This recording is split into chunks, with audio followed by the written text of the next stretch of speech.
In today's video, I want to go over how to make a Vox style video. Now, I won't be focusing on how to pick out a good topic or writing a good script because I don't know how to do those things, but what I can do is show you how you can recreate some of the motion graphics and learn from their style and the techniques they use to make your own projects look super cool. And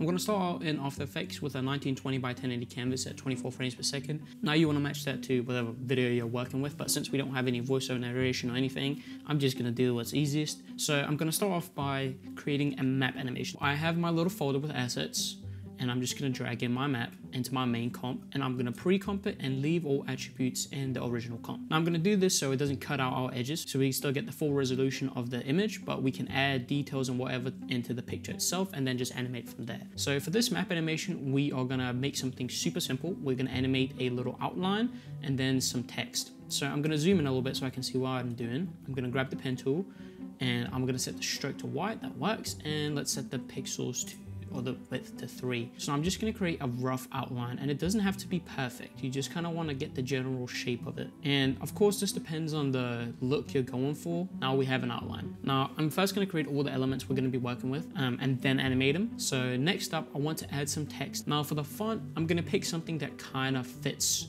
the style, something maybe like a Times New Roman or something. And then I'm going to change the color of it, and I'm just going to match this slightly off green color here just to match the style a little bit more, make it feel like it's a part of it. And then lastly, I want to add a little circle highlighting an area here. So I'm going to draw a circle, and then I'm just going to remove the stroke and add a fill color. Let's just make it red, so maybe slightly less saturated. So now we have all these 3 elements. I'm going to rename this one to circle location and outline to outline. Now I'm going to start with the outline, so I'm going to open this up and click on the contents and then add a trim pass. Open up the trim pass, go forward to about 1.5 seconds and keyframe the end and go to the beginning and set that to 0. So now if we play that back, you have an outline animation. It's a bit fast, so I'm just going to go ahead to about 2 seconds and remove that keyframe and then add some easing to it. You can play with the easing however you like, but for now, for this tutorial, I'm just going to use some presets. Next up, we have the text, and for this layer, I want to animate the position first. So I want the position to come in right about here, go back a little bit before the outline animation ends, drag it down a little bit and add some easing. So now if you play that back, and I'm just going to add our original sexy speed for a little bit more impact. So now we have that. Now it looks a bit weird with just textures coming in like that. So what I'm going to do is I'm going to add a rectangle, and I'm just going to go forward so I can see where the text is going to be, and then I'm just going to line it up like that with the bottom of it, and then make sure you go over all the other sides. I'm going to drag that all the way to the bottom and rename this text mask. Then I'm going to take this cuba and I'm going to drag the pick whip from the track mat to the text mask, and now if we play that back, we have some simple appearing text. It doesn't get much easier than that. Next up, we have the circle location. For this, I just want to animate the scale of it. So I'm going to open the contents and go into ellipse path and size. And I want it to actually end up being a little bit bigger than that. So I'm going to keyframe the size here, go back a little bit and set that to 0. I'm going to space it out a little bit more and then add some easing. I feel like we can do a little bit more with the circle. So what I'm going to do is, as it animates up, I'm going to animate the opacity. So I'm going to keyframe the opacity, and right as it ends the animation, I'm going to set that to 0. So now playing that back, we get this.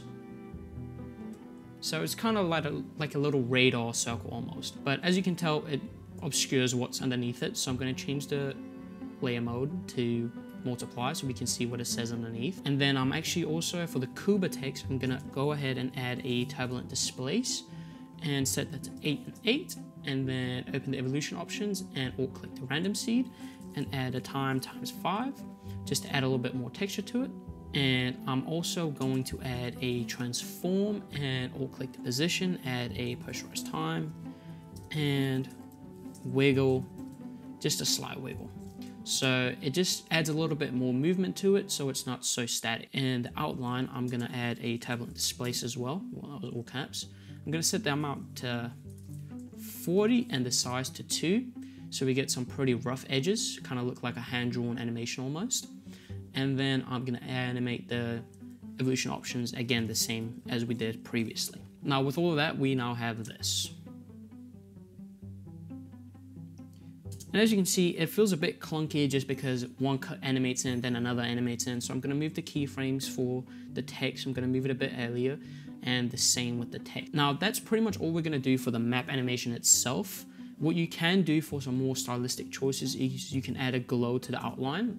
I'm just going to use deep glow in this example because it's so much better than the regular glow. I highly recommend it. And then change the opacity or the blending mode to overlay. Anyways, let's hop back into our main composition. So now one thing we're going to do is I'm going to decrease the scale a little bit, and we're just going to set it to about here, and I'm just going to center that. And then I'm going to keyframe the scale and position, and then I'm going to go forward to about 2 seconds, and then I'm going to increase this a lot and move it so to kind of center it, highlight those two, and add our sexy speed. And if we play that back, this is what we get. Pretty simple animation, but there's a couple things that Vox do to help build the world and the feel of the motion and graphics. So for that, we're going to add a couple, actually 3 adjustment layers. First one, we're going to rename Fast Box Blur and add that effect, of course. Second one, we're going to name Posterize Time and add that effect. And last but not least, we're going to name it Camera Shake and add a transform. So for the transform, I'm going to set the scale to 101 so we don't cut any of the corners off. And for the position, I'm going to add the same expression that we did for our text, just a super clean look. Posterize time, I'm going to set that to 12, so half the speed of it, so almost like animating on 2s. And then for the fast box blur, we're going to play with the keyframes a little bit. See, what we're trying to imitate with this effect is a camera focus hunting almost. So with a real camera, when you zoom in, if you don't have a focal length, when you zoom in, the focus will be off. We are gonna start out by setting keyframe for 0 at the blur radius, go forward a couple frames, set it to 1, go forward another couple frames, set it to 0, couple more frames, set it to 3 maybe, and couple more frames, and back to 0. So now if we open this up, we can see this is our keyframes. And we can spread it out a little bit more by selecting all of them, then holding Alt Option and then dragging, so you can space out the keyframes a little bit more and move it more towards the center. So now this is what we have. And as you can see, it just adds a very subtle detail of just going in and out of focus a little bit as it zooms in. Next up is our photo. So I'm going to start over with this photo of people on a farm, and I'm going to pre-comp it again and drag it down below here. And then I'm going to go into our pre-comp. One thing that I want to do specifically with this picture is create a bit of a parallax effect. So actually what I'm going to do is hop into Photoshop because it's way easier in Photoshop. And I've already dragged in my photo. So now I'm going to go in and I am going to duplicate my layer first. And then I'm just going to roughly select the people. It doesn't have to be anything super perfect. So what I'm going to do here is I'm going to layer via copy. So we have the people on our separate layer. But I'm going to command click the thumbnail of the people, and then I'm going to go to our original layer, and then I'm going to content aware fill. And as you can see, Photoshop does a great job off the bat, so I'm just going to hit OK on that. And now we have a background with no people, and also just the people. So I'm going to save this. I'm just going to go back into After Effects, and I am going to drag in the PSD. And I don't know if this works on Windows, but certainly works in here. So I'm just going to go in and copy our layers and paste it back in there. I'm just going to rename these people, fill, background. And you could also pick with it if you want. So when you move one, the other will move with it. So what I want to do now is put this into 3D space. And then I want to take the people and I want to animate the position. I want to go to the beginning of our timeline, go about 3 seconds forward, move them forward a little bit and a little bit to the left. And then the background, I'm just going to animate the position, keyframe that, and just move it back ever so slightly, a little bit to the left. So now we have this kind of look. Another thing I'm gonna do is I'm gonna add an adjustment layer and add a fast box blur. And then I'm just gonna animate the blur radius as we zoom in a little bit. I'm just gonna set that to 1, just to create a little bit more depth. And then you can also add a curves to it and animate that too, just to darken it just a tad bit. So playing that back, we just have something that kind of takes the background out of focus a little more and emphasizes the people more. So now we have this, just a super simple animation. And I'm not going to do much more to this, honestly. I'm just going to leave that because we will get back to that later. Next up, our second photo. So I'm just going to drag that in there and drag it down, and once again pre-comp it and open it up. Now for this specific image, what I want to do is, once again, I want to create an outline, and I want to do this of the water tower, whatever this tower is. And for assets, I'll link a bunch of websites that I've found these assets on down in the description, where they have a bunch of like old stuff. Okay, so I'm just gonna start in the middle here, and we are just gonna outline this pretty roughly, just to kind of emphasize it a little bit. And then cool thing is you can click V to select your little thing, your hand, whatever, and then go back to G and you can select that, and then you can just work the opposite way. So neat little trick if you didn't know, now you know. There we have our outline. So the next thing I want to add is some text, and I am just going to click here and just type in tobacco, and I want to spell that right too. And then I'm just going to move that to the side right here a little bit, just offset it just a tiny bit. And I'm going to change this color to match this a little bit. And then I'm going to create a box for this actually, and just remove the stroke, add a white fill, and draw a box that approximately fits our text. And you can just move that a little bit around however you want. For this text, we're going to keep it very simple. So what I'm going to do is I'm going to move our anchor point to the left side here. You can do that either by clicking Y and then enable snapping, and then just drag it and it'll automatically put in place, or you can use a plugin and click one button. Now we've done that, I'm going to hit S to animate the scale. I'm going to unlink it so we can animate each X's or whatever it's called separately. So I'm going to go to about 2 seconds, hit a keyframe, go back, and then I'm just going to put that to 0. So now if we animate that, we get some box that appears. Add our easing, and then once again we are going to take the track matte whip and link it. So I'm just going to rename this text box, and as you can see it goes unhidden, so we're just going to re-show it. And if we play that back, we have text mask box animation. Woo! I'm going to go into our first animation, and I am going to take the effects that we applied to this text, and I'm going to copy them and paste them to our text. I'm actually going to delete the transform and just add it to the text box instead. So now this is what we get. Just a little bit more subtle movement, yada, yada, yada. We can go into our outline, rename it, and add a trim pulse again. We could copy it from the first outline we did, but since I want this to animate from the middle and down each side, we're gonna do it slightly different. So I'm gonna go to 2 seconds. So I'm gonna keyframe both of these, and then go backwards and set both of them to 50% so they meet in the middle. Add our easing, and if you play that back, you've got outlines. Yay!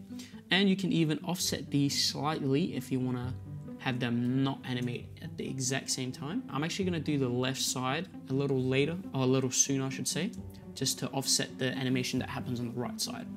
So now that we have that, I'm going to go into our map, and I'm going to copy the effects from our other outline. So I'm just going to paste that on it and change the blending mode to overlay. That is pretty much it for this. So if we go back to our original composition, I'm going to go forward a little bit. So if we play all of this back, this is what we have right now.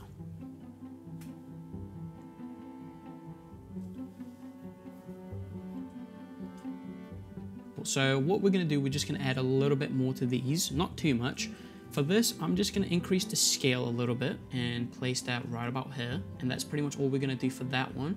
And then for this one, you can see we have some of the edges showing. So I'm just going to kind of emulate a bit of what we had before. So I'm going to keyframe the scale and the position at the beginning, go forward a little bit, and give us a little bit of a zoom in here. Move that down just a little bit and a little bit to the right. And we can add our easing, and now we have this. Actually, I think I want to reverse these keyframes, so I'm going to select them, right click them, and then keyframe system and time reverse keyframes. Now, I want to do this because I want to add a background to this in the end, but we're going to work on that in the end. So now we have this. We are going to add some articles. So I'm going to start with my first article here, and I'm just going to drag this down, and I'm just going to pre-comp that like we did everything else. Good thing is you can drag PDFs into After Effects, so that's super neat. What I want to highlight is this up here, and we're gonna use that for this one here. So basically I wanna say that this is this guy. First, I'm just gonna rotate it a little bit because the line is a bit crooked. I wanna create a highlight text. First, I want to make a line, click, hold shift and click over, and then I'm gonna remove the fill and add a highlight, and I'm just gonna make this yellow. And again, we're gonna add multiply so we can see what we're highlighting. And then I'm gonna go into our map and I'm gonna copy our turbulent displace so we get kind of a roughened look, and you can play around with it to get a bit more. Now we are gonna animate the trim paths. So open it up and add a trim paths, and it's 2 seconds. The end, put that to 0. So I'm gonna highlight that text. Simultaneously, I want a different highlight down here. So for that, I'm gonna make sure I have no layer selected, and then I'm gonna click down here, highlight that, and then with the same layer selected, first I'm just gonna decrease that a little bit because it's a bit too much. I'm gonna make sure that all of them are on the same layer just to make it a bit easier on myself. And then I'm gonna change that to multiply as well. And I'm just gonna change the color of this to maybe a blue, neon bluish color. Just gonna rename this. I'm gonna name highlight text. Highlight. I'm gonna copy the roughen, or the turbulent displace I should say, and paste it on there. And we are gonna take the trim paths and open this up. And then for our contents, I'm just gonna add that to each one. You can see we have all 3, but I wanna offset them a little bit. So just about as that comes to an end, I want the second one to come in and do the same with the last one. So now I wanna shorten these down a little bit and move them forward just a tad bit. So now this is what we have. Let's go back into our main composition, and I want to move this to right about here. So now I'm just going to hide this a little bit, this other one as well. I want to actually just move this just a tad bit so we get them a bit more in focus a bit quicker. So I'm just going to cut this right about here. As this kind of comes to an end, I want our article to animate up. So what I'm gonna do is I wanna end it right about here. I'm gonna hit P to bring up my position, and we're gonna move our keyframes just a little bit, just to give us a bit of breathing. As that kind of comes in, and animate that down, ease our keyframes. So this is what we have as of right now. I'm just gonna quicken these keyframes up and move them back just a tad bit. So if we play that back, we have this. I'm gonna hit S while having this layer selected so we can animate the scale. And I'm just gonna go 2 keyframes forward and set a keyframe position and the scale. And then I wanna go forward a bit more, and I wanna animate the scale to come up like that. We can just select all our keyframes, apply, move this forward a little bit, and this cuts off our text. So let's just imagine someone's talking, yada, yada, yada. This is super interesting. And boom. So from here, I want to add a bit more of this blur. So I'm just going to go here and copy and paste it. So now we get this. A little bit more detail to it. Nothing too crazy. Now I'm just going to cut these layers off as other layers are shown. So I'm going to cut that off too, and that one there. Now this is pretty much all that we're going to be covering today in terms of effects of just individual items, because this is mostly what a Vox video is. It tells a story with little small details that help you understand what's going on and elaborate a little bit with some visual elements, which we've done here. But there's a couple more things that I want to add to this just to make it a bit more cohesive. So now we have a couple areas where we have no background here, like here for example. So what I want to do is I'm going to click Command Y, make a new solid, and I'm just going to make this a very slight off black and hit OK. And I'm going to drag this all the way to the bottom and rename this background. I'm going to make a new solid, and I'm going to name that grid and just add a grid effect to it. And we can decrease the border to about 1. I'm going to add width and height sliders. So now we get this, and I want to just increase that a little bit more maybe, and just keep it square. So now we have this, and I'm just going to decrease the opacity of it just a little bit, just very subtle. Add a little bit of a rotation to it and scale it up. So now we have a very simple background to kind of keep it all tied together. Now I'm going to take all of these and I'm going to pre-comp them, and I'm going to just name this animations for now, and I'm going to add a drop shadow. And if we go back to where we can see our background, just to create a bit more of separation, I'm just going to add a slight drop shadow to it, increase the softness a little bit.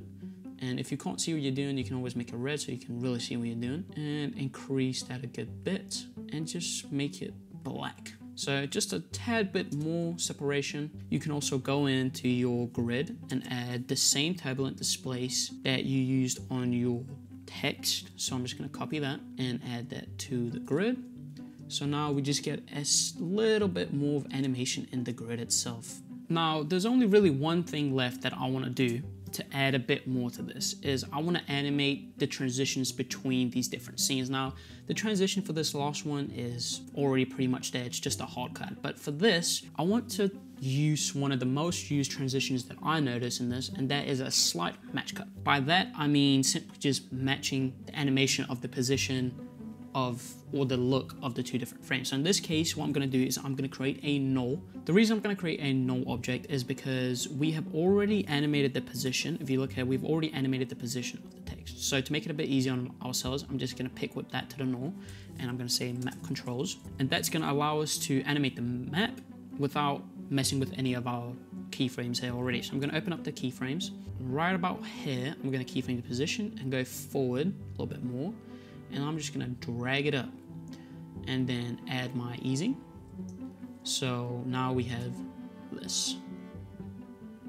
Now for this, when I have my keyframes open, I'm gonna go to my last keyframe. This is where I want it to end. So I'm gonna keyframe the position, go back to the first keyframe that we have in the map controls and drag this down a little bit and add the same easing, play it back, and boom.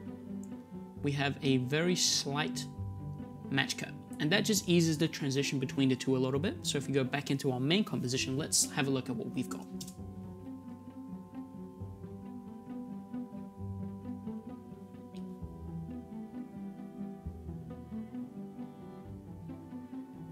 That's pretty much how you make a Vox style video. There's not much more to it. They keep it super simple. They do it with a purpose. They try to contextualize the story they're trying to tell. Everything has its purpose. The purpose of this, to tell a story.